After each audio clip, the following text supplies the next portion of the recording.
This is what it's like to be a writer with dissociative identity disorder.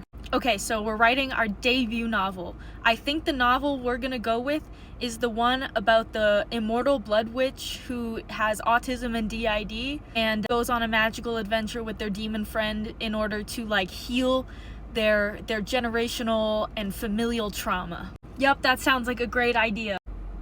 Well, okay, I'm the new host now, and I have no idea like where you were going with your story, so I'm gonna write my own story that's more personal to me and will help me like work through the trauma that we're processing. It's gonna be a psychological thriller and queer, dark romance between a serial killer and his victim, and then also the healthier relationship being the victim and his ex-lover who reunite as college roommates. Okay, but I'm also the host of our system and I have a story that I'd like to work on. And also we're currently in a writer's workshop that I have to write like a whole novel for, so I think your story is a little too personal and a little too slutty for an academic environment, so I'm gonna go with my story.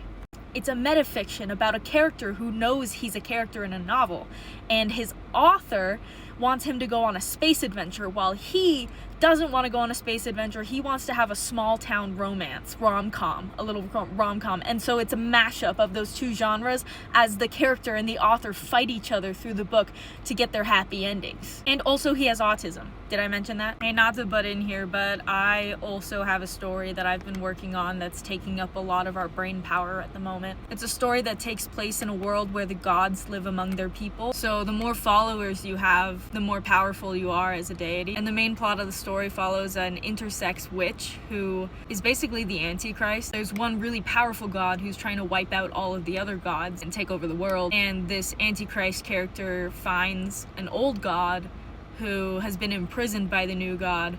And then along with them and like a couple of god friends, they rebel against this great deity and save the planet from monotheism, I guess. Pick one!